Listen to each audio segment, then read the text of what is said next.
El amor de Dios es el amor más leal que nadie pueda experimentar jamás, y es una lealtad que supera toda comprensión humana. El amor que Él muestra es un amor que es eterno, es un amor para siempre, es un amor santo. El amor de Dios es un amor leal. Gracias por escuchar Renovando tu Mente mientras continuamos con la tercera lección en la edificante serie de enseñanza titulada Amados por Dios. En esta serie el Dr. Sproul explora la enseñanza bíblica sobre el amor divino y sus implicaciones para la forma en que debemos amar a Dios y a los demás. En algún momento de nuestras vidas, todos hemos experimentado el profundo dolor de la traición, pero nadie ha sufrido una traición como la que Jesús sufrió. En el Getsemaní, Jesús es arrestado y sus discípulos huyen y lo abandonan. Luego, Pedro lo niega 3 veces. Sin embargo, la peor experiencia de traición fue en la cruz. Dios le dio a su Hijo amado la copa de su ira y le volvió la espalda. Una cosa es ser abandonado por Pedro, pero otra muy distinta es ser abandonado por Dios. Pero aún allí en la cruz, Jesús sabía que el amor leal del Padre es un amor que, en última instancia, nunca abandonará a su pueblo. Pasemos de nuevo al aula de clases a escuchar al Dr. R.C. Sproul mientras explica el amor leal de Dios y cómo podemos estar seguros de que Él nunca abandonará a su pueblo. Fue hace unos 25 años que había reservado un vuelo de Pittsburgh a San Francisco y cuando llegué al aeropuerto descubrí que el vuelo había sido sobrevendido y como resultado me dejaron en tierra. La aerolínea, para compensar los inconvenientes causados, hizo un par de cosas muy buenas. En primer lugar, me reembolsaron el costo total de mi boleto de ida y vuelta. Y luego me pusieron en el siguiente vuelo a San Francisco que salió 3 horas más tarde y como no tenía mucha prisa, eso no fue un problema. Pero ese vuelo a San Francisco fue gratis y lo siguiente que hicieron fue que me ascendieron a primera clase para ese viaje. Esa fue la primera vez que tuve la oportunidad de volar en primera clase en una aerolínea importante. Cuando me senté, reconocí al hombre que estaba sentado a mi lado porque era un famoso capitán de la industria estadounidense cuyo nombre estoy seguro de que reconocerían si se los dijera, pero no lo haré. Así que entablé una conversación con él y en ese vuelo largo a San Francisco hablábamos sobre contratar personas para puestos de personal ejecutivo en nuestras empresas y en un momento dado le dije, ¿qué es lo primero que buscas en un ejecutivo para tu compañía? Y él no dudó. Me sorprendió con su respuesta. Lo primero que él me dijo fue esto: lealtad. Pensé, wow, eso es extraño. Como sabes, los libros de negocios dicen que no quieres rodearte de personas que solo te dicen sí, que harán lo que sea que les pidas, y no puedes ser tan inseguro que solo necesitas rodearte de personas a tu lado que sean leales. Lo primero que debes buscar es que sean competentes. Pero este hombre estaba imperturbable. Dijo, no puedo funcionar como jefe de mi compañía si no puedo confiar en mis subalternos inmediatos, de quienes dependo para nuestra operación. Eso me quedó grabado porque pensé en los muchos aspectos en los que la verdadera lealtad es un bien poco común.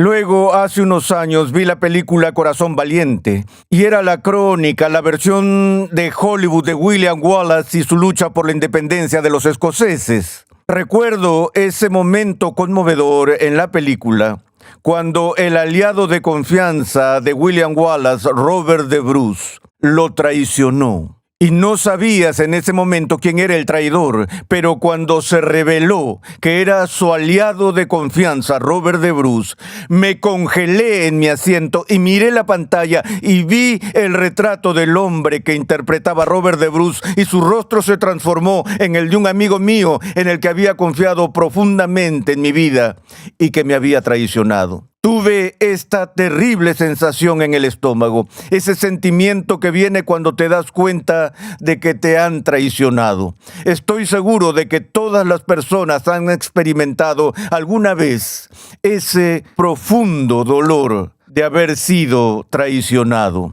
Lo desesperanzado que puede hacerte sentir, al menos a corto plazo. También recuerdo que hace muchos años leí una biografía de la vida de San Agustín.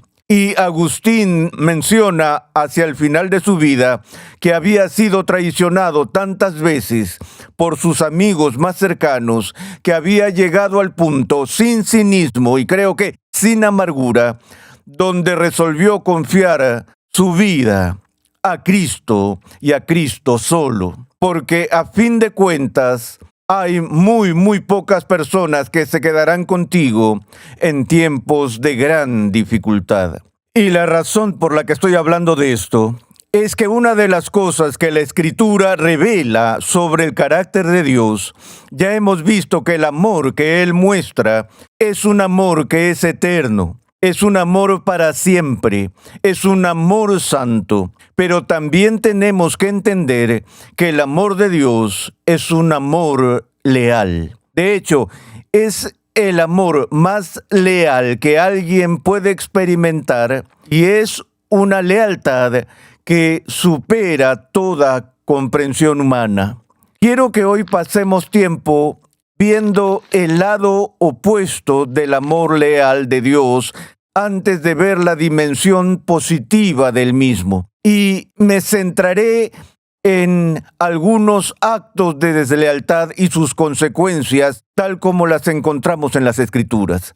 De nuevo, si puedo recordar de mis viajes, hace un par de años tuve la oportunidad de hacer un viaje a Italia, donde pasé un tiempo considerable en Roma. Y tuve la oportunidad de visitar los lugares famosos de la antigua ciudad, el Coliseo y el Vaticano y la iglesia de Letrán y todos esos lugares diferentes, las ruinas del templo de los Césares. Y sin embargo, en toda esa visita, la experiencia más importante que tuve fue visitar un sitio donde no tenía que hacer cola porque estaba siendo ignorado por todos, y era el sitio tradicional donde el apóstol Pablo sufrió su último encarcelamiento antes de su ejecución bajo Nerón. Se llama la prisión Mamertina, que está justo al otro lado de la calle de las ruinas del Foro Romano, donde el Senado solía reunirse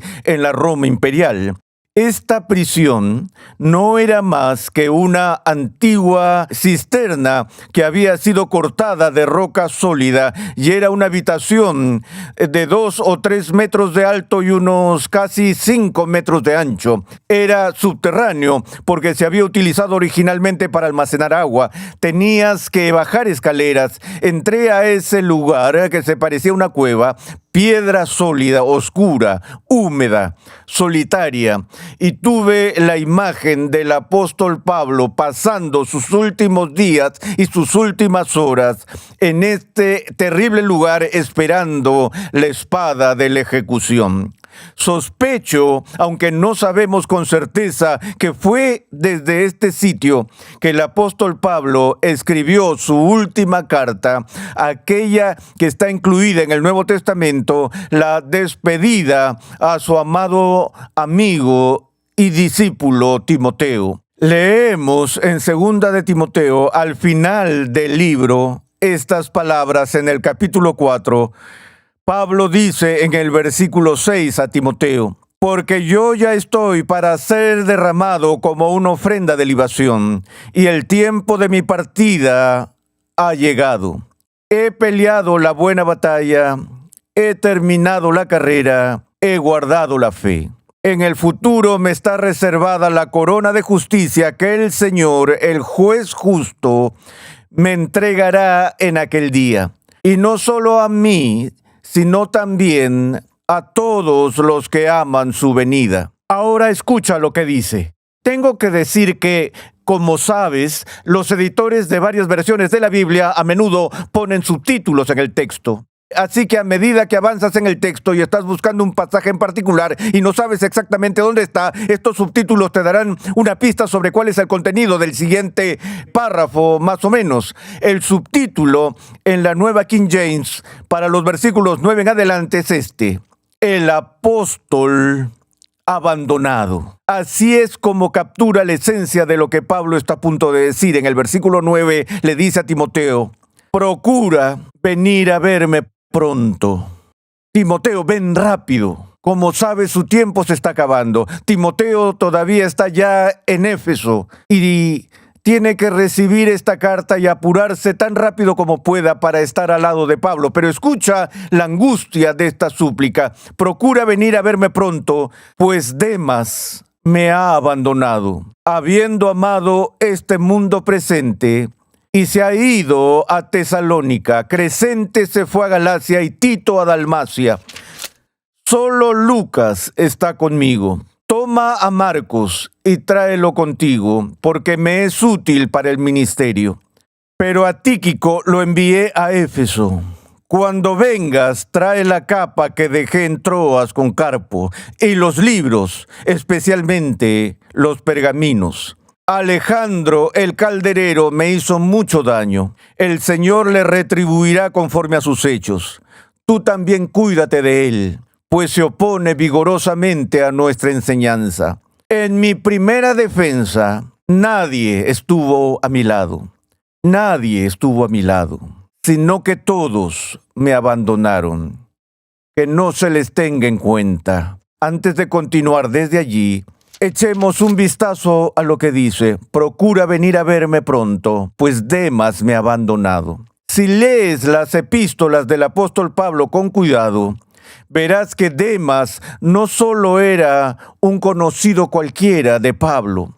Se le menciona en 2 de las epístolas de Pablo como colaborador y colega. Fue uno de los compañeros de Pablo que estuvo con él en sus viajes misioneros. Se paró junto a él cuando Pablo estaba predicando. Fue testigo de la fidelidad del apóstol Pablo. Fue testigo de cómo Pablo había sufrido brutalmente en manos de sus enemigos y cómo Pablo se había mantenido firme. Cuando Pablo dice: he peleado la buena batalla, he terminado la carrera, he guardado la fe, Demas lo sabía, Demas lo vio todo. Pero cuando llegó el momento, Pablo dice esto: Demas amó este mundo presente y me ha abandonado.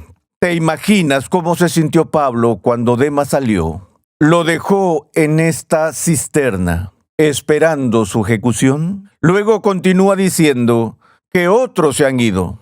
Crescente se fue a Galacia y Tito a Dalmacia. Solo Lucas está conmigo.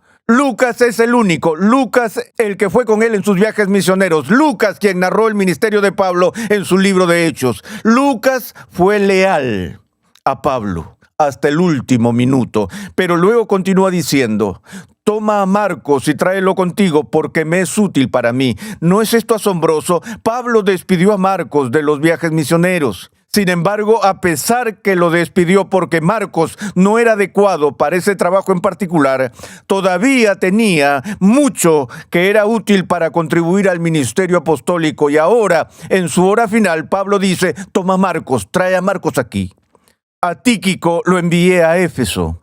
Trae la capa que dejé con Carpo. Es decir, Pablo está en esta cueva húmeda y tiene frío. Trae mi capa. Y los libros. Trae mis libros, especialmente los pergaminos.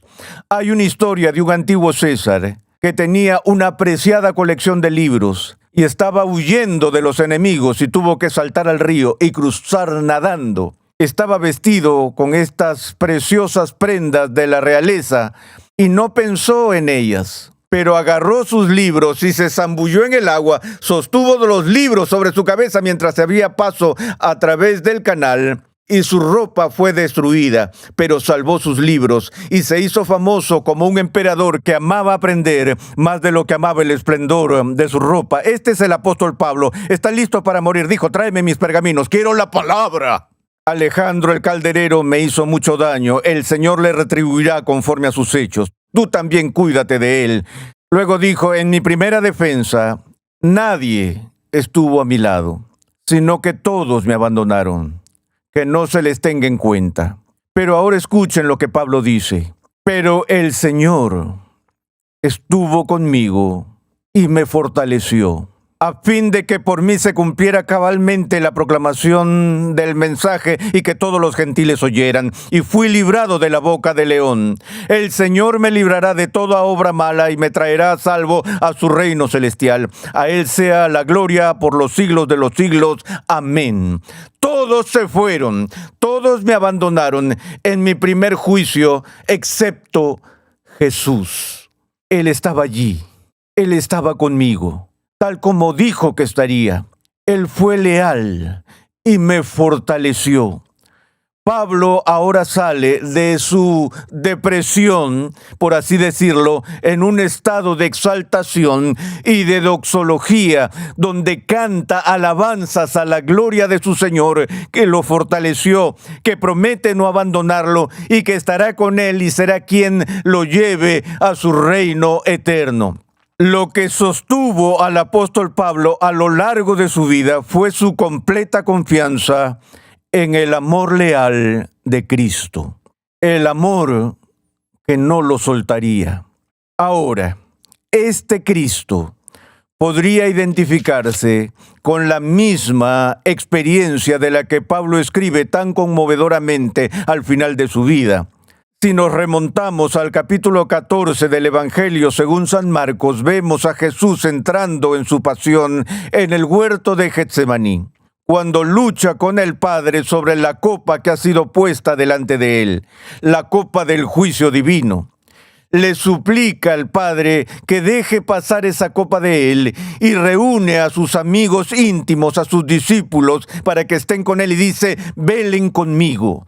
Los invita a venir y estar con él mientras atraviesa la agonía de su lucha en Getsemaní. Leemos esto.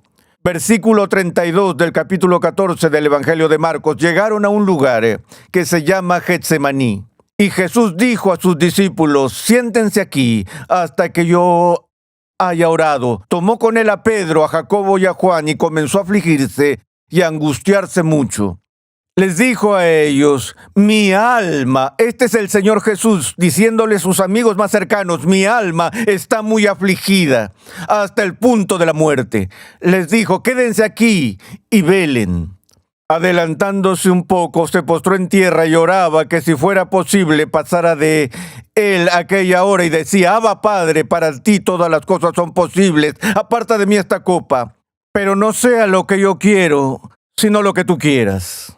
Entonces Jesús vino y los halló durmiendo. Les pidió que velaran y en lugar de velar se fueron a dormir y no velaron. Le dijo a Pedro, Simón, ¿duermes? ¿No pudiste velar ni por una hora? Velen y oren para que no entren en tentación. El espíritu está dispuesto, pero la carne es débil. Él se fue otra vez y oró, diciendo las mismas palabras. Ahora pueden imaginar la profunda vergüenza y humillación cuando Jesús viene y encuentra a Simón Pedro profundamente dormido. Él lo despierta. Pedro, ¿estás durmiendo? ¿No puedes velar conmigo por una hora? ¿Se imaginan lo culpable que se sentiría Pedro en ese momento? Se despierta a toda velocidad. Esto nunca volverá a suceder, Señor. Puedes contar conmigo. Velaré. Vino otra vez Jesús y los halló durmiendo porque sus ojos estaban muy cargados de sueño y no sabían qué responder. Vino por tercera vez y les dijo, ¿todavía están durmiendo y descansando? Basta ya.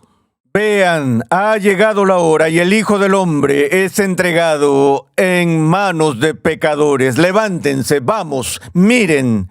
Está cerca el que me entrega. Mientras señala la llegada de Judas, quien en el mayor acto de traición le dará a Jesús el beso de la muerte. Ustedes conocen el resto de la historia, como cuando Jesús fue arrestado y llevado al pretorio para ser juzgado por Pilato. Los discípulos que habían huido y abandonado lo siguieron a una distancia segura. La noche era fría y encontraron a algunas doncellas sirvientas que se habían reunido afuera alrededor de un fuego y se acercaron para calentarse frente al fuego.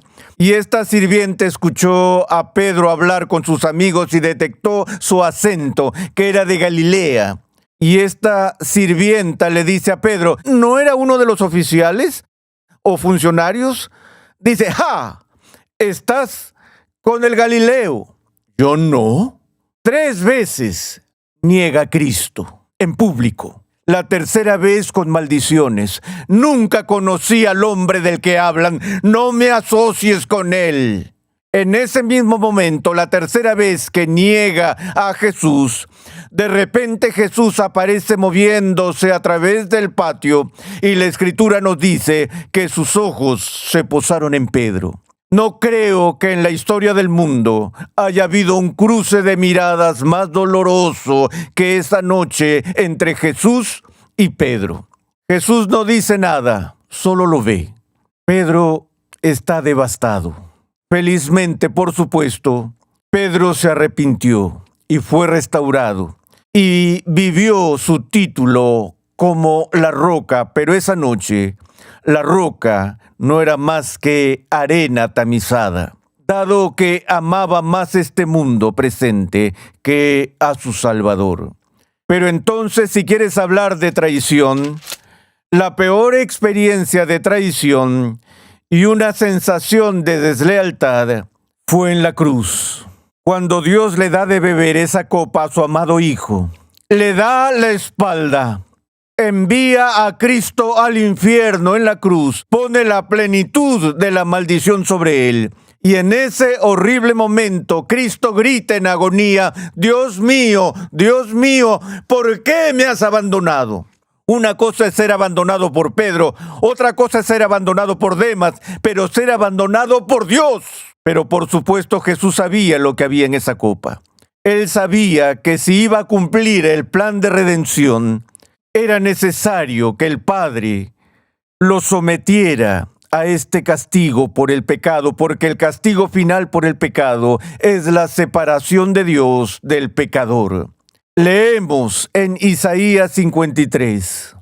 Pero quiso el Señor quebrantarlo, sometiéndolo a padecimiento. Suena casi diabólico que el Señor se complaciera en herir al siervo. Pero el placer del que habla aquí no es que el Padre disfrutó del dolor del Hijo por el dolor del Hijo, sino que complació al Padre herir al Hijo por tu causa y por mi causa, por el gran amor con que el Padre nos amó y el gran amor con el cual el Hijo nos amó. El Hijo tuvo que ser herido por el Padre y molido por su mano. Él tenía que recibir la maldición, él tuvo que ser abandonado. Pero fíjate que ese no es el final de la historia. Jesús pasa por el proceso de abandono y tiene un punto final, cuando dice por fin, consumado es. Ahora en tus manos encomiendo mi espíritu, porque conocía el amor leal del Padre. Eso es lo que significa ser amado por Dios. En última instancia, Él nunca abandonará a su pueblo.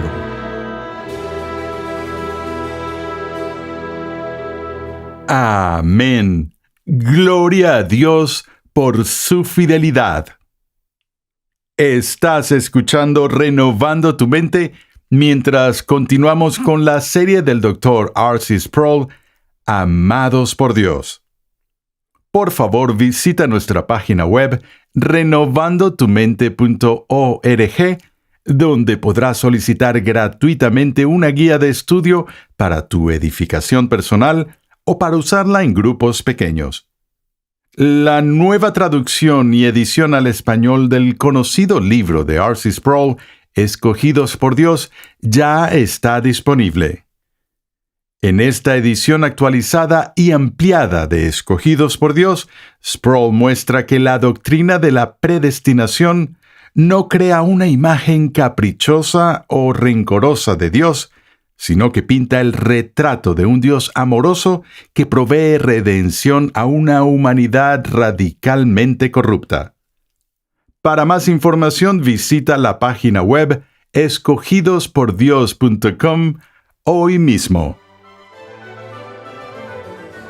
Por juramento pactual, Dios ha prometido su amor a aquellos a quienes ha redimido en Cristo.